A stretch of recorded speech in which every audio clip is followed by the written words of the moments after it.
The shortest distance, this guy drove a stolen tractor trailer at least 1,100 miles. At the very least. That's a good couple of days.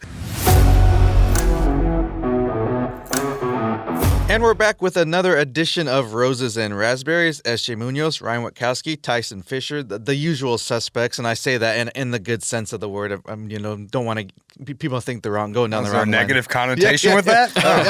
I don't know. Well, we might get to that here later in the show, but so I'm putting that out there off the top. But as always, just to begin here, we want to remind anybody if they have an idea for a rose or a raspberry, please send those to roses@landlinemag.com. Well, let's go ahead and get into those roses and raspberries. Tyson, what do you got for us here? Sure. I'm going to start off with some raspberries let's just call him an idiot, who fled the scene right off the top. Right, okay, cool.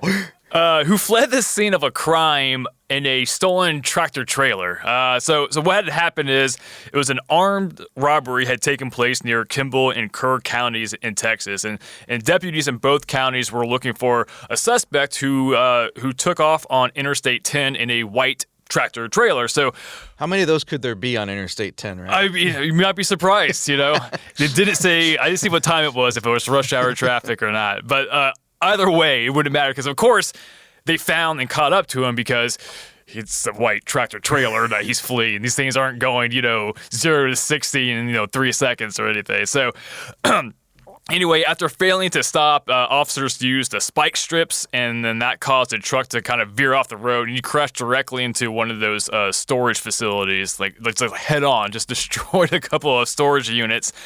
But I was led to believe by Smokey and the Bandit it was much easier to get away from the police in a semi. The movies lied to you? No. Interesting. No. But perhaps I think the most interesting part of this story is the fact that an investigation found that the tractor trailer was stolen out of California. So this took place, the crash and all this took place just north of San Antonio, Texas. So I covered some distance there, yeah. So yeah, I did the math, and so at the shortest distance, this guy drove a stolen tractor trailer at least 1,100 miles.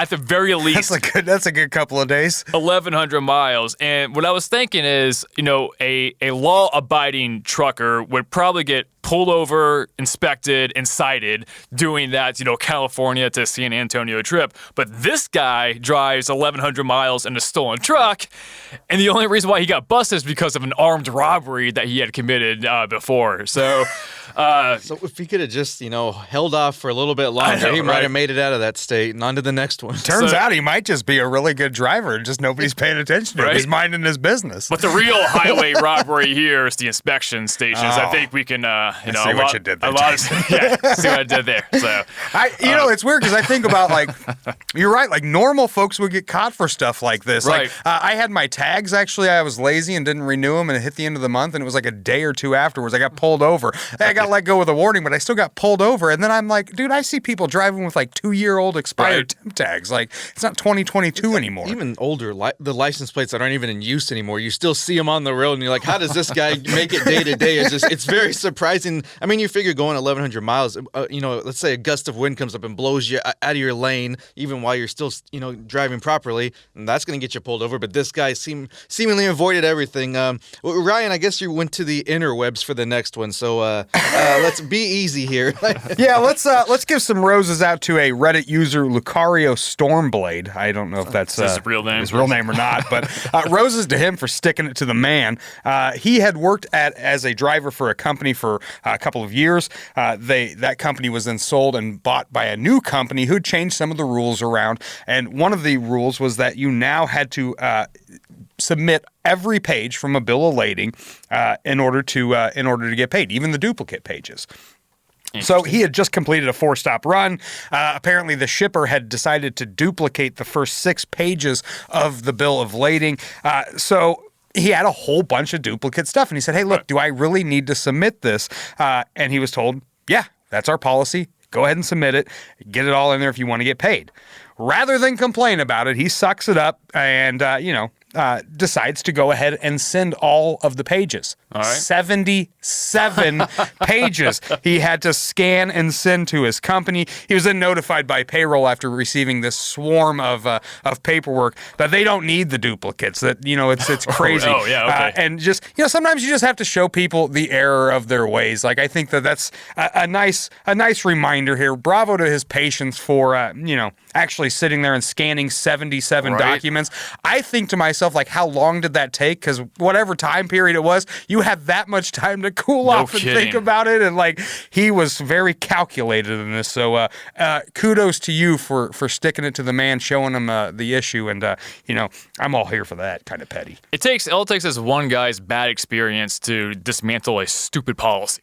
Is what it takes sometimes. Someone's got to sacrifice to end a stupid policy. Well, and I think we all have had stupid policies in our employment before, and so every now and again you just gotta be like, hey, here's the reason it's dumb, and maybe it'll change. Yeah, should we all kind of have that level of restraint so that we applaud him for that, and then some more good qualities in people we're seeing here in this next story that you have, Tyson. Absolutely. So roses to the people of Kiowa, Colorado, for helping out a stranded truck driver. So a trucker from Dallas, he was picking up a load in Colorado, and he was going to drop it off in Kentucky. He got as far as Kiowa on State Route 86 before the weather turned ugly. So what happened is his truck basically just slid off the road, left him stranded.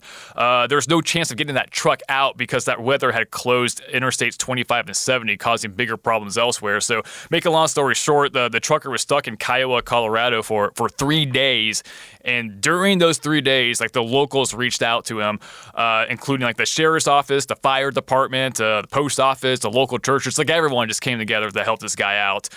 So I wanted to kind of bring this up because I received a call from a trucker recently who basically claimed that whenever a trucker is in trouble, no one really helps them. They just keep on driving. And I was like, I don't think that's necessarily true because the last Roses and Razzberries, we talked about that guy who was on his way to a job interview and he stopped to help a trucker whose truck was on fire. Yep. And we see these type of things all the times. And the thing about the highways is that the highways and driving brings out the best and the worst of drivers. You'll get flipped off. People will yell obscenities at you.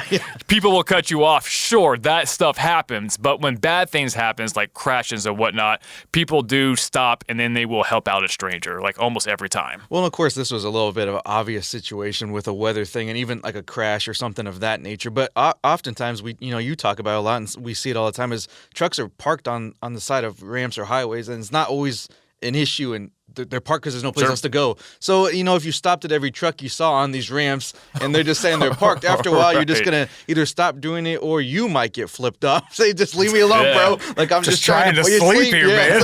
So that is like a little wrinkle in it, too. But, I mean, it's in this case, obviously, it's a great thing to see, people helping out when it's needed. And, oh, man, can you imagine?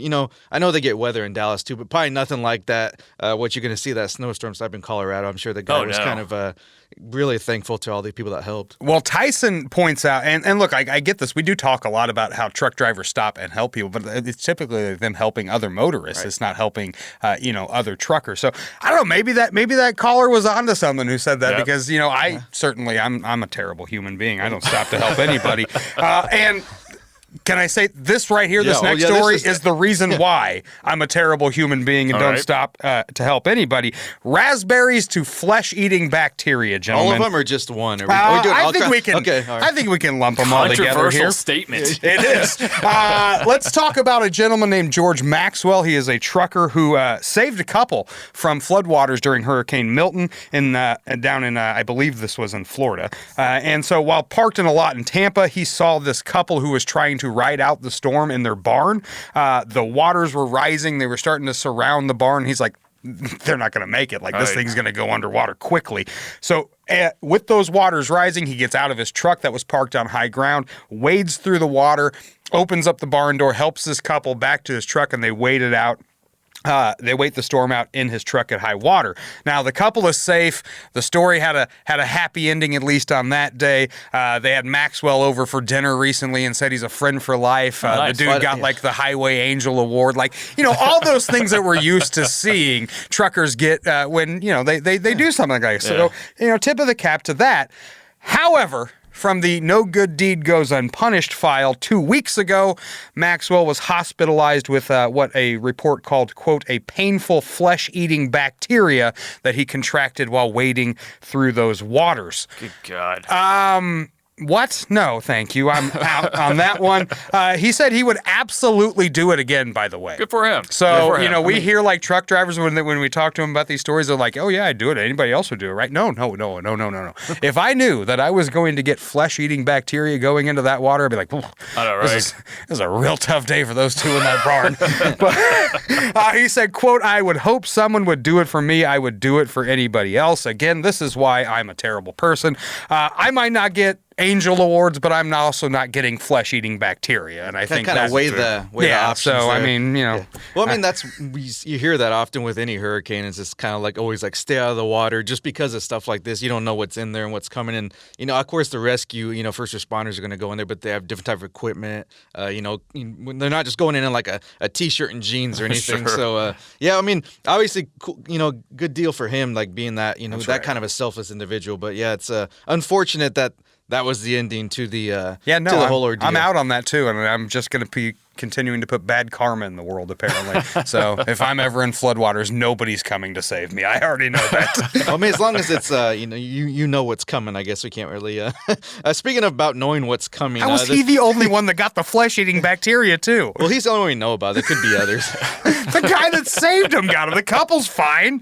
Well, we had to save. I guess you would usually say the best. This is probably the worst for last. We'll go ahead and get into this one because this is one of those that it kind of wrote itself, but at the same time, it's like you had to probably double and triple verify here that this is actually like a legit thing. So, yeah, raspberries to a man who exposed himself to female truck drivers. And we could just end it there, but we're not.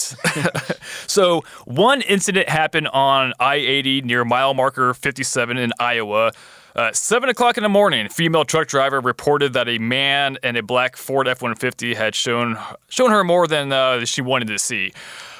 This is while driving alongside her for 30 to 40 minutes. That's too damn early in the morning for that kind of stuff, man. Right? And then another incident had happened in the early afternoon on I-80 again. Same thing. A guy in a black Ford F-150 pulled up next to a female trucker, gave her a thumbs up before exposing himself. And I should laugh about that. Yeah, I'll just leave out the other details. This is a family-friendly show, right?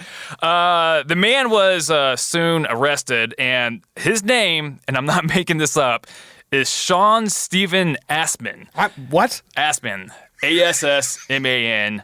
Again, It's not. this is a family-friendly show, so I'm leaving the jokes to the side here, but it writes themselves. But his name was Assman, so I don't really know what to say more other than this. Than I hear truckers talk about indecent exposure on the highways all the time. This is just another one with a nice kicker of a unfortunate name there. But yeah, that's the thing that happened, and This it basically feels- writes itself. But yeah, you can send all of your indecent exposure stories and photos to SJ Munoz. Let's go ahead and. It sounds like we might need to forward those over to Ryan. He's having way too good of a time over here. But as long as it's a raspberry, we don't need anything else with that. No attachments, nothing of that sort. I'm sorry those ladies had to deal with that. That is too early in the morning to Yeah, be that's pulling fair. your junk out. It's just All right, well, let's go ahead and with that, we're out of time here, unfortunately. Sorry, Ryan. Thanks for joining us for this edition of Roses and Razzberries. For Tyson Fisher and Ryan Witkowski, I'm SJ Munoz.